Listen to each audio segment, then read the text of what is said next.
Good evening, everyone. Welcome to another broadcast with Sierra Cast TV. July is National Minority Mental Health Month. I want to welcome everyone, and I hope everyone is doing well and taking care of themselves as far as finding time to rest, finding time to just have a moment to yourself, because at the end of the day your overall well-being is very important. How you take care of yourself and how you cope or deal with stress is very important. So please welcome to this month's discussion. National Minority Mental Health Awareness Month is observed this month just to bring awareness to the unique struggles that racial and ethnic minority communities face regarding mental health and mental illnesses here in the United States. Okay, I have a couple of guests with me today. I have Reverend Doretha Jackson, who is usually a part of our mental health broadcast. I have a very distinguished guest, my schoolmate, a friend. He is an educator and a coach, Mr. Joe Porter. Both him and I grew up here in Franklin Township. I want to welcome him for his first time being on the show to help educate us in this community. So we'll start off first and foremost. Everyone just saying hello, please. Joe, Mr. Yeah. Rita. Hello, Uh, everyone. Hello, glad to be here. Glad to participate in this discussion. Awesome, Likewise. awesome. Thank you. Thank you, Lima. Awesome. So, just getting right into the swing of things because, of course, it's evening time and we all have either our winding down moments, getting ready for bed and family. I want us to first discuss what are some of the mental health issues that African American men and women experience. Either Mr. Rita, if you'd like to go first, and then. Okay. Sure, I will go first again. Thank you, Alima. Once again, it's always an honor to be here to share and to also learn. Well, some of the experiences that the African American men and women experience are some of the barriers that have been created not only by themselves, but some of the barriers that naturally exist, such as access to professional therapists. Most therapists and organizations that offer therapy, uh, free is not always free, and it's unfortunate. Or they have a really long waiting list, and they're not able to get the mental care that they seek and that they're looking for. Sometimes they deal with issues with getting phone calls back, or even reaching a live person to even have an assessment done. And most private therapists, such as social workers and psychotherapists and licensed clinical social workers, they do not accept insurances. And their sliding scale may not even be affordable, even for someone who lives on a limited income or come from a certain uh, s- um, economic background. It's not feasible for them to even pay $25. So these are some of the barriers that people who are suffering in silence, or who are suffering and really need therapy and need the care. Those are some of the barriers that most men and women face. It's unfortunate, and even though sometimes it's hard to find a therapist or counselor or someone in their area, so there's transportation can be a barrier. There can be the stigma that we have also, and the lack of support there are just so many things that the list just unfortunately goes on, and these are some of the things that we need to address and try to have a pool of resources, and then to make more connections so that we can bring some therapists, psychotherapists, counselors, psychologists, psychiatrists, the whole facet of those professionals in that field, and connect with the hospitals, and have. I know that there are very few hospitals that have therapists that come out to the home of the people, because sometimes transportation is limited as well. So those are just a few of the barriers that many have faced, that I have known of, and, and even just their own reluctance, their own willingness to trust, or even that their own personal shame, their own personal, they have the desire, they know that they need the help, but because the lack of support and just the guilt and the shame of themselves, they're they they don't have the encouragement or even the drive or motivation to seek that help. And sometimes it's not even just that, it's just not knowing where to start, and not having the right people to go to because of that. So some of the barriers are self, and some of them are just within the community itself and society itself, unfortunately. I think I just want to piggyback off what the Reverend said as far as the stigma. I think there is an aversion to within the community against mental health. I know me personally, I have struggled with kind of that stigma of being labeled as someone who could potentially be seen as weak, in need of any exterior professional advice or help, and that in that aspect. And also, I mean, I know for me, I've had the difficulty of kind of how do I justify this, or how do I kind of how do I see myself, right? Because I know for me, I've struggled with toxicity and your masculinity, obviously, for about 36 years so far and counting. I say, well, my father didn't get therapy, his father didn't get therapy, his father didn't get therapy, so like, and they made it perfectly fine. So, as far as I know, anyway, and so why would I need, help? And I know it's a lot of that type of behavior within our community as well. I'm someone who frequents the barbershop and, frequents, other areas where I'm surrounded by other men in our community. And it definitely is something that there is like I said, an aversion to. Right. And Joe, just to reiterate on some of the things that you're saying, we it's what we see, what we perceive with our own with our eyes is not always what is manifested in that person. And I heard you Right. mention, it's like we look at the generations and we say, well, my mother never has had therapy and she did well, or my dad was, he went through a lot, because when we think about, I was born during the civil rights movement, and then I look at the time frame that my parents and all of that, I was born and raised in Mississippi, so you can imagine what their lives was like and all of the trauma that they faced. But we also, it's not all about what we see, but we have to think about what we don't see. And both of my parents have since deceased, but I think back, as I rewind some of the things that I think back growing up as a child in our household, we had that whatever happens here stays here.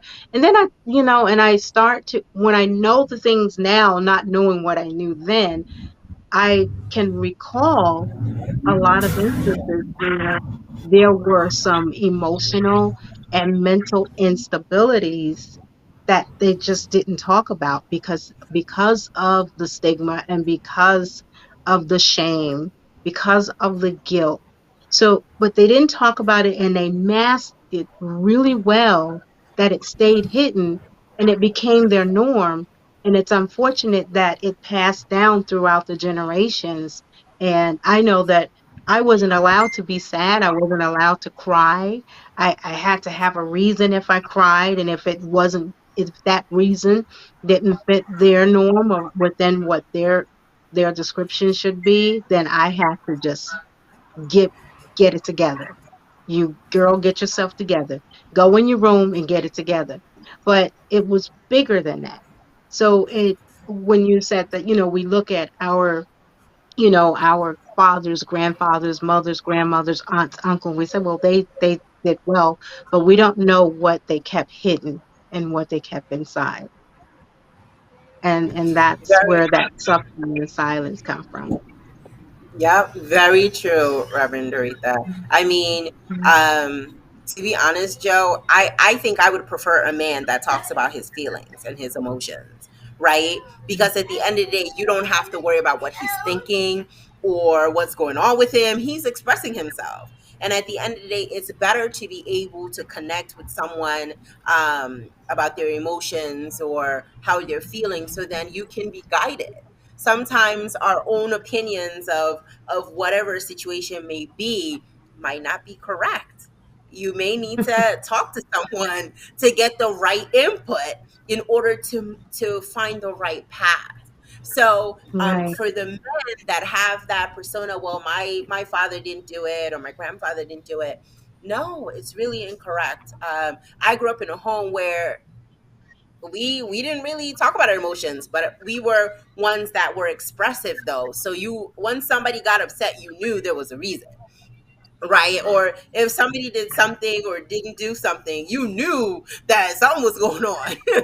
Right? So we were able to talk about things because of people's actions or reactions. But now we want to change that in order for us to be able to have healthy environments, a right, healthy mental state, right? So we want to be expressive in a way where we're um, expressing our feelings in a manner that is able to be communicated effectively. And mental right. health and therapy is a part of it. So let's really talk about whatever it is. Forget what the past generation has done. That's what worked for Mhm. their generation, right? But what works for Right, Right. our generation is being able to communicate right, effectively, right? exactly. So I have a question specifically for Joe because Joe was an athlete. Okay. Growing up and becoming an athlete, what were your challenges and how were you able to overcome them, whether it was peer pressure or following the social crowd? How were you able to overcome it? I mean, yeah. So the objective answer to that question is obviously there is a time load that you have to manage between school and your athletics, and to reach any pinnacle of any field, any industry, it takes all of yourself. It takes like 100%, right? Like it's, I tell kids all the time, you can be an astronaut, scientist, doctor, philanthropist, pharmacist, whatever. But you can't do all those things, right? Like, I believe intensity beats extensity every single time, right? So I believe in 100%, like, kind of give yourself to those things, right? I mean, obviously, this is not ideal because we all have families and things like that. So I guess the time load, trying to be the best player that I could be, right? So I was always thinking, there was someone out there, like while I was kind of relaxing or playing video games or out on the day or whatever, um, that there's someone out there that's doing what I'm not doing, someone out there that's working when I'm not, right? So I always had that fear, that anxiety that I wanted to be, I wanted to be a good player, I wanted to be a great player, that I need to do those things unnecessary. And with those things are a lot of those secondary issues, right? Like it's not just practice and kind of lifting weights and going to school. It's also kind of fitting the part, right? So, well, I mean, you remember from high school a little bit. I was trying to be. I was trying to fit the mold, the image, the narrative of what a star athlete was, right? So it's not just scoring touchdowns on Friday night, right? You got to kind of be the guy in school a little bit too. It's hard to um, turn off that alpha or that seemingly that I said earlier, that toxicity. You don't just switch it off. You know what I mean? You're on go all the time on the field, in the classroom, in the community, wherever you go, at the movie theater, at the mall, wherever you go, you're always on. You know what I mean? So I guess the challenges for me, um, it was turning it off. You know what I mean? Is um, it's hard because like it's hardwired into you for years and years and years and years, and but eventually it becomes a point where it's kind of productive to your life, right? Like I can't come home and you know compete with my wife. You know what I mean? Like, hey, I did this today. What did you do? Type thing. Like, I beat you today. Like, there's no game anymore. Like, there's no thing at the end of the week to dominate. I mean, I still work out and play sports to kind of keep in shape, but like it's not like my life is dependent on it anymore. Like, if I don't play well today, I'm getting cut from the team. You know what I mean? So that was definitely a struggle. Also, like self-worth. You know what I mean? I spent my entire life since Mhm. 1993, playing sports. So when the sport was over, it's like, now what do I do? Now how do I have value? Now where's my life going to go? I thought I was going to be playing forever. You know what I mean? Now it's like when my career is over, and all I've ever identified as is an athlete. Now what's the next step? And yeah, I think most athletes kind of go through that because, like I said, you put all your time and effort into this thing, and now when it's over, it's like a piece of you is gone, and it's trying to Mhm. find those next steps. Right. And it comes to self worth is critical, as an athlete, as a young person that's around the crowds of people on a day to day basis. Right. And Joe was excellent. I'm not just saying that because he's a friend. Right, I watched him, perform on the football field, in track. Like we were teammates, and he was an Yeah. exceptional young man. He had a mom that didn't play that, so I know his background, right? So he had a Yeah. support system that encouraged him to do well in the right way, right? And that's why we are here today. We are here to encourage you, youth, that we are here to support you do things in the right way, follow the right path, and knowing your self-worth is crucial in you knowing your direction. And Joe was an athlete, and he became an educator, and he's now a coach, and he's mentoring youth to also follow on a path that is on the right path, right? And we say that by doing things that are correct, right? Or staying Mhm. out of negativity and focusing on the positives and focusing on things that are going to extend him on the long run, right? Right. I Right. know, Reverend Dorita, I'm sure you can have. There's so many different mental health issues that come into play for an athlete, from self worth, wanting to fit in, or feeling as though you're doing Mhm. enough. Can you just give us a few pointers or a few comments on, what parents can just keep in mind of for their youths as they are training or they're conducting themselves as athletes on a day to day basis? Right. Well, one of the advices that I would give, and being a mother of two athletes who, um, one of the things that I listen to them now, they're 34 and 35 years old, and they were phenomenal athletes as well. And I would encourage the parents to not allow, um, what their sports is to define them. Become aware of yourself. Have self-awareness is so essential in our lives. And and as long as they become connected with themselves and know who they are, become secure in who they are, and whether they are good at it or bad at it or in between or phenomenal, don't allow it to define them, and just be strong in who you are. And some of the things is getting to know your children, your child, as well as getting to know yourself, and do some active listening. Truly listen to what they're saying. One of the things that I was I wouldn't call it a mistake. I had good intentions that both received athletic scholarships for school, and I wasn't really listening. One received a full ride for track scholarship at Delaware State University. The other received a partial football scholarship at Valley Forge Military College. And the one that received the full ride to Delaware State, he just didn't want to go to college. He's like, this college thing isn't for me.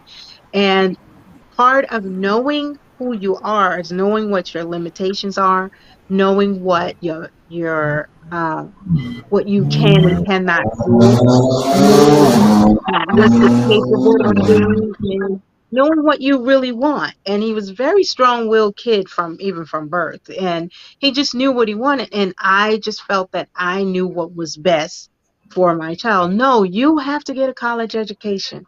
Long story short, his success did not end there at Delaware State University. He ended up going to a trade school at Lincoln Technical Institute because that was more of his speed. It was what he wanted, and what he wanted to do was something totally different than what I felt that he wanted to do. So he found his own identity in what he wanted, even if it didn't meet my approval, but it's his life that he have to live. So my intentions were good, but I didn't take that time to actively listen. So it's so important for us to actively listen to our children.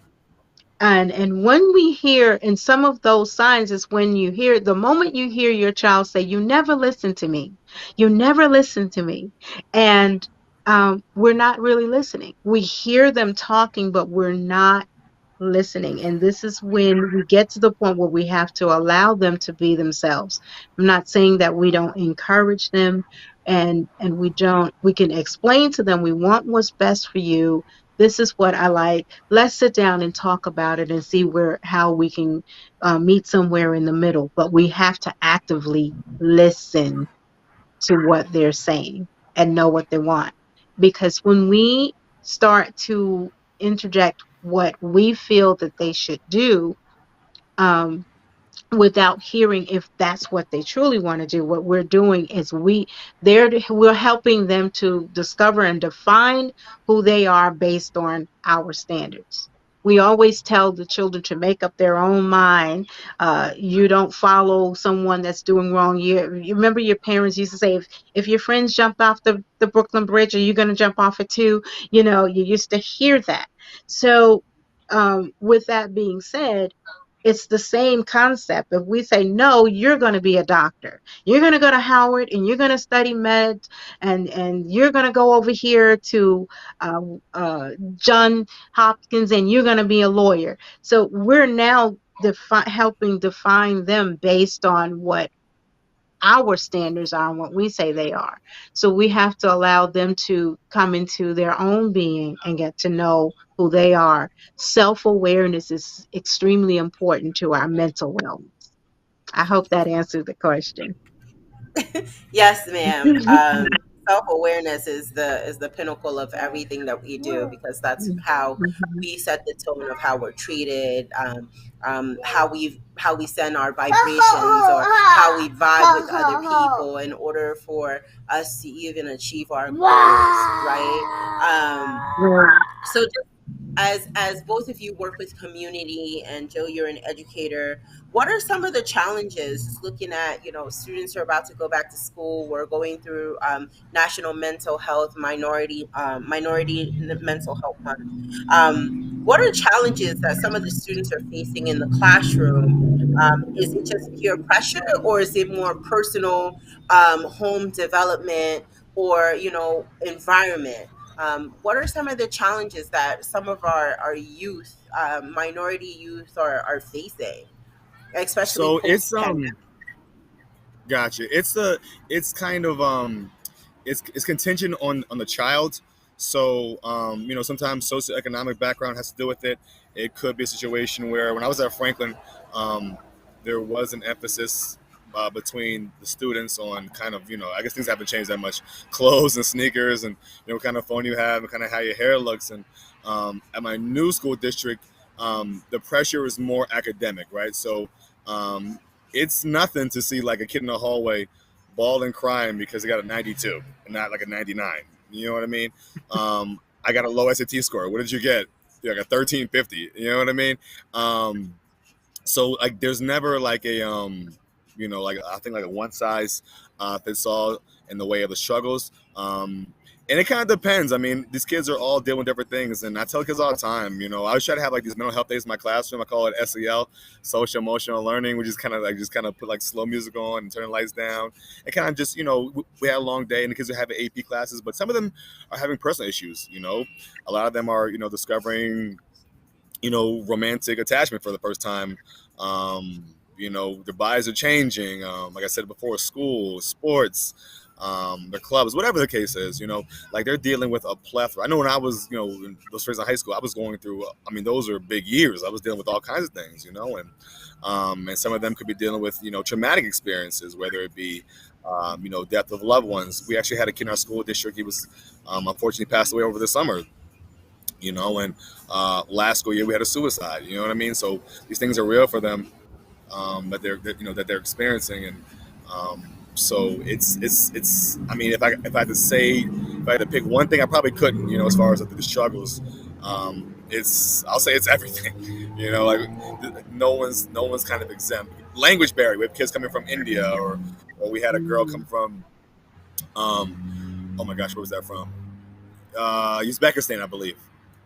No, I'm sorry, Afghanistan. And she couldn't speak the language. Her sister couldn't speak the language. You know what I mean? So everything, this we take for granted. Going to the bathroom, raise your hand, say, Mr. Borg, I go to the bathroom. It's a struggle for her. She's embarrassed to ask in English or, whatever, So, yeah, that's my answer. Yeah, I I, could really, I can definitely understand that. Like just going through high school, you had a plethora of social issues coming at you, and you're a teenager. You're just like, how do I get through this? Forget even adults having mental health, but just getting up to that adulthood, everything that you have to overcome Yeah, in your teenage years, in your youth and adolescence years, are just as traumatic as going into your adulthood and experiencing all those things. So yeah, adulthood is basically just like a higher version of teenagehood because you're experiencing yeah. all those things over again, and on top of that, you have kids. For those that have kids, yeah, so so imagine what we all really need to do is literally sometimes just take a moment to just evaluate. As Mr. Porter was explaining, like some things we just take them for granted, just a matter of speaking English fluently or correctly. You're self-conscious, so you get anxiety just making sure you're pronouncing or saying something correctly. yeah. So just taking a time to just evaluate on those things that you do have, um, and then just going with everything else. Sometimes things would just flow into place and work itself out. So everyone, Right. please remember that. Yeah, having those times and those spaces where you can kind of like do things for yourself, right? So for me, if I'm having a rough day, like I might go work out. I might just hit the weight room and just go crazy on the bench press, something like that. Or someone else could be drawing, someone else could be coloring, someone else could be, going to get an iced coffee from, Starbucks, something like that. A little shameless promotion or something like that. But whatever the case is, like have that thing that you do that's just for you. You can't always be on go. You have to kind of you can't neglect yourself for forever. At some point, it's gonna be brought to your attention that your social, emotional, your mental health has been forgone for too long. Okay. Awesome. Great discussion, guys. I do want to talk about really, I know, Joe, you're on here because of the whole stigma for men, right? Is there advice that you would like to give the men out there just so that they themselves are not really self-conscious of being in therapy or counseling? Because most men, you be like, oh, you may need counseling or therapy. For me, I will directly tell you, like, you need help. Like, you need to talk to somebody, Yeah. okay? Right. I will tell you, but, that's just my personality. I'm just brutally honest. But at the end of the day, is there any advice that you can give out to the community, like, as far as overall mental health, what can they do? Or how can they go about it? Find a way that's comfortable Right. for them to talk to somebody. What kind of advice So can you give to men out there? right. So I struggled with this recently. I was, everyone has these periods where things like I told kids like life is not like this. It's not always upward. Like it's just peaks and valleys, right? So I'll say like mentally, I was in a bit of a valley recently, and I was really kind of thinking about maybe finding um, a therapist, someone to talk to, and I was like, well, like I said, like things like this toxic has been hardwired into me for generations, for years, decades at this point. You know what I mean? So the advice to the men on a practical, on total practicality, you know, sense. Listen, they have confidentiality. No one will know that you went. All right, no one's gonna know. Like, it won't be a sign, a billboard on, Garden State Parkway or Turnpike, wherever you live, that says, "Hey, John Smith went to, therapy last week from 7 to 8." Like, no one's gonna know. It's confidentiality. It's also a lot of therapists, your insurance does cover a lot of those things, and if there isn't, like a small copay, like it's such a small investment for a huge change, right? It's such a small investment. A lot of times, men, I know, like, we don't want our woman or our children or whoever to think we're weak, and I get that. All right, but I'm about to blow your mind.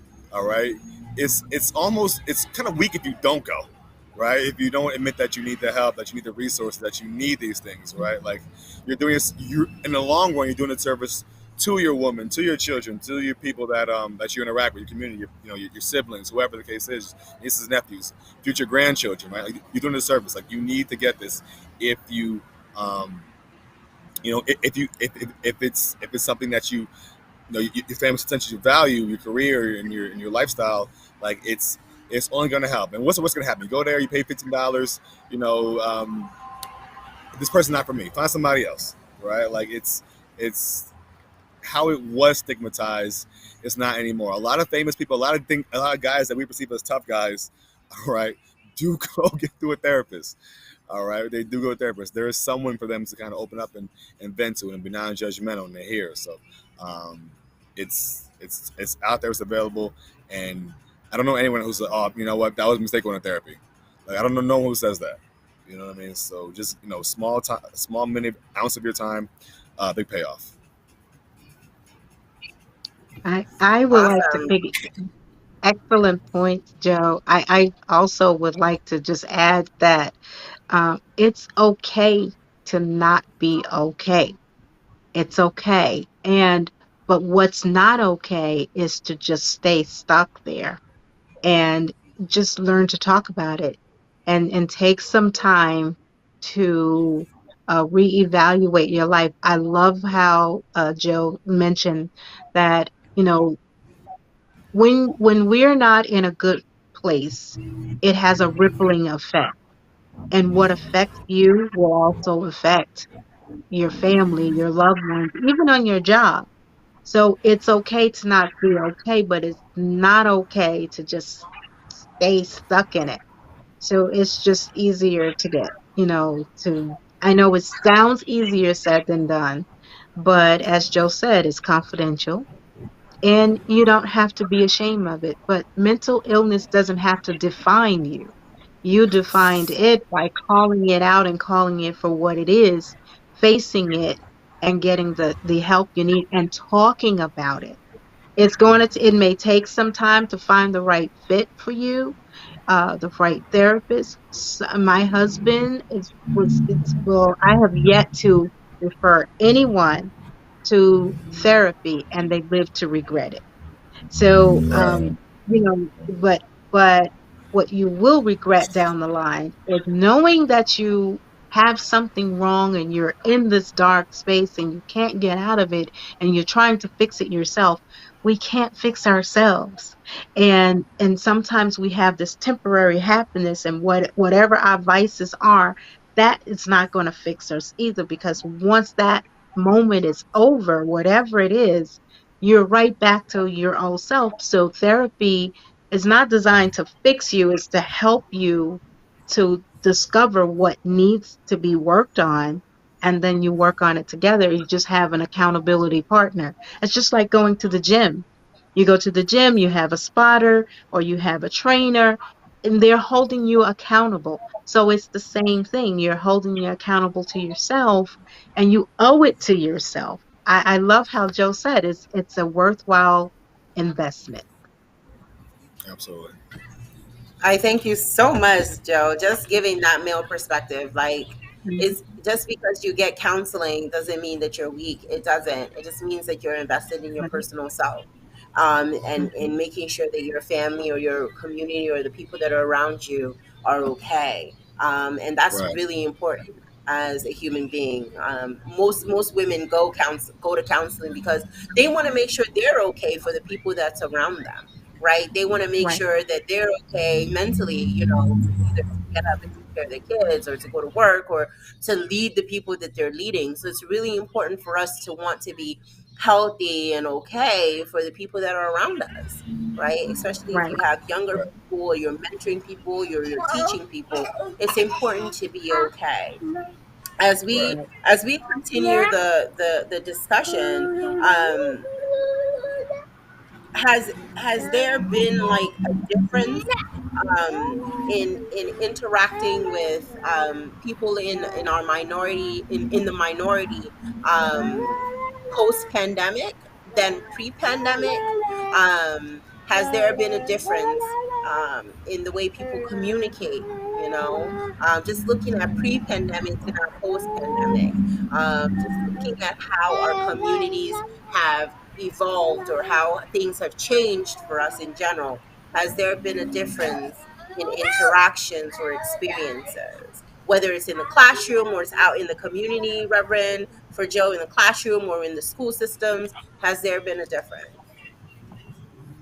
There has definitely been a difference, and I believe one of the things that the pandemic has done has unmasked a lot of things that has been covered. It has taken the cover off of a lot of things, because when we go back to 2019, whereas family members and households, people were going, and even spouses, people were going their own different directions, going to work, whatever their day-to-day routine were, and they didn't have to face anyone or anything, and whatever suffering they did it in silence, and they masked it.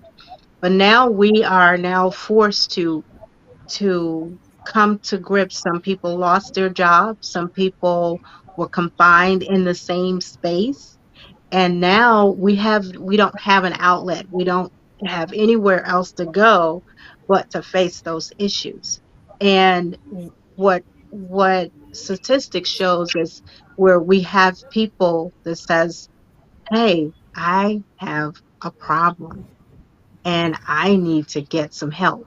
And one of the largest thing, and I know that it helps in with our ministry, the Hope and Healing Ministry, a lot of therapists was forced to go online and become virtual therapists, and there were so many platforms and support groups that was offering free therapy. And this is when people started taking advantage of it, because there was only so much streaming and Netflixing and things you could do. So people started going to social media and saying, "Hey, let me check out this support group for a minute." And then a lot of things were exposed, a lot of emotions and feelings, a lot of addictions, a lot of other hidden suppressed mental illnesses were exposed. We had a lot of unexpected deaths and a lot of families due to this pandemic, due to COVID. And there were a lot of people that grieved. So you had the grief support groups that was virtual, and people were able to really see themselves. People were forced to even look at their children. I'll let Joe talk about that, because when they went to a different platform from learning in person to online, so there was so much that was exposed, and people are now starting to keep their virtual platform, such as what we've been doing with our mental health support group. We are now keeping the virtual platform, and people who would never even think of going to a mental health support group are now can't wait. They're actually upset that we're on break for the summer. So it did it had We still have a long way to go, but the platform has really expanded in so many ways that it's we're making some strides. Yeah, same. I mean, as far as the platform, like I didn't know how to work Zoom in 2019. I didn't know how to work Google. What is it? Google Meet or something like that. Like I don't know how to work any of Google that. You know what I Meet mean? and Google Mhm. Classroom. Yeah. Uh-huh. So now it gives you like more access to people. Like we have like family game nights on Zoom night now for people across the country. You know, Jeff and my sisters and whatnot, my cousins. Um, but yeah, I think in answering that question from earlier, as far as kind of what's different is I think there's more of an appreciation. I mean, I remember first hearing the word about COVID starting in New York. A couple cases and then a few more, then a few more. We're like it's getting a little bit closer here. We know where we are. School started shutting down. We're like, that's actually it was like March, I believe. That's pretty cool. I have like a week, 2 weeks off from school. We turn to 3 weeks, to a month, to 6 months, to a year. You know what I mean? Then I was like, this isn't cool anymore. So I think having an appreciation for social interaction. I mean, I see it to my own students. Like they are like the sophomores, this year are not where. Excuse me about that. Are not where they were, years past. So social interactions. Like my kids are not where they are socially. It's hard being in front of a screen. Behind the screen is not the same as being, in person. It just isn't. You can't simulate that. So, yeah. So I would say like an appreciation for, in person interactions is probably like the biggest difference. Yeah, I would definitely agree. Social interaction was a huge. That's the huge difference. Now it's all about electronics. Some people are more accustomed to being in person. I know I rather see somebody in person than talk to them virtually. But the pandemic has taught people how to deal with virtual interactions instead of social, and sometimes it's just easier anyway. The technology has made things very easier as far as being able to communicate with any and everyone. Please excuse me. He wants to come on camera right now. Um, so it's quite a difference though, especially from the way we grew up to now the youth growing up nowadays, the men and women interacting, dating, all those kinds of things have changed tremendously. Post pandemic, people are finding different outlets and different ways virtually to communicate than ever before. But at the end of the day, it's also a healthier way as well, instead of not communicating at all. So we're glad for these platforms. Um, is As we round up, is there anything that either of you would like to share from the male perspective or from the community-based perspective, or as an educator coach? What would you guys like to share with the audience as far as mental health and how they themselves um, can be okay with seeking help? Mhm. Right. Well, Right. mm, Go ahead, Reverend. Sorry. well, okay. Well, one of the things I always try to make clear.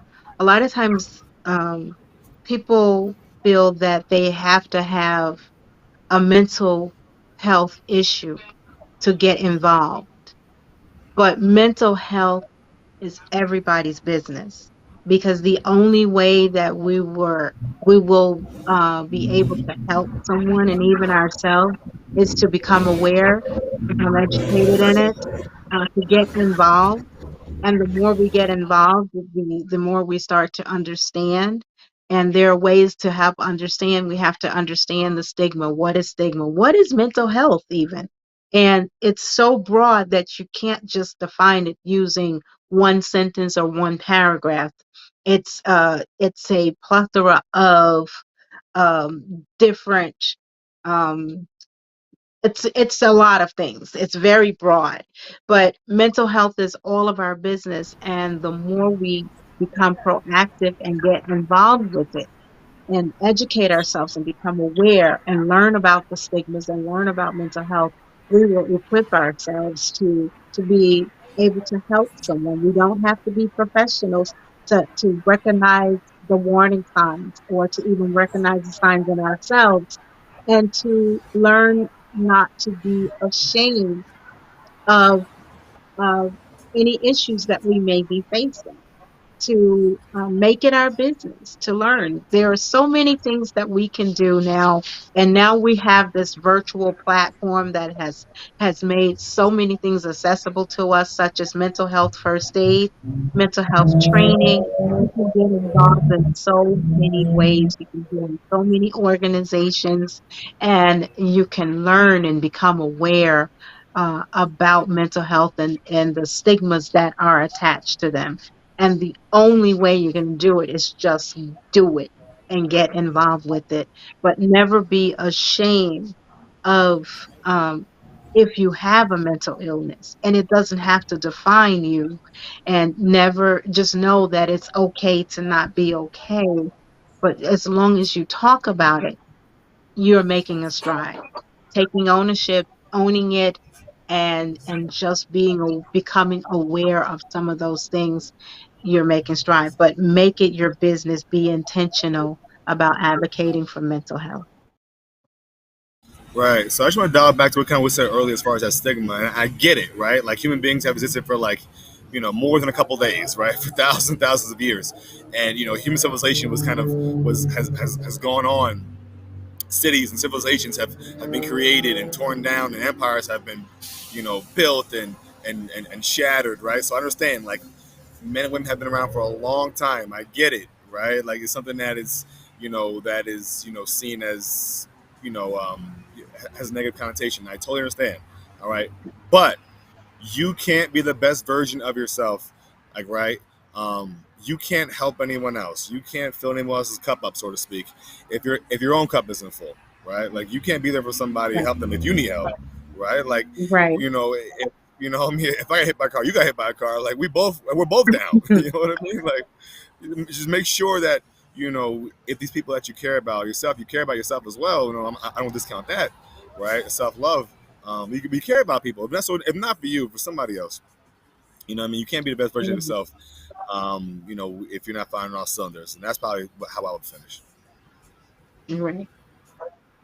Awesome. Great point. It's really important for us all to look at ourselves and see, be able to assess and evaluate ourselves is crucial to all of our growth. I thank you both so much. I hope everyone was able to Absolutely. read the PowerPoint and define mental health, what it is, where you can get assistance. They've changed the suicide crisis hotline. It's now 988. So please feel free anytime you need to talk to someone. That line is available. I thank you so much, Reverend, and Joe. Thank you so Thank much for you. Thank joining me you. this evening. It's a pleasure as always, everyone, for joining us here with Sierra Cast TV, Hamjat with HJB Productions. We thank you all so much for being a part of our discussion this evening. And as always, we look forward to talking to you again. Look forward to our next broadcast. Everyone, have a wonderful evening and good night. Thank you.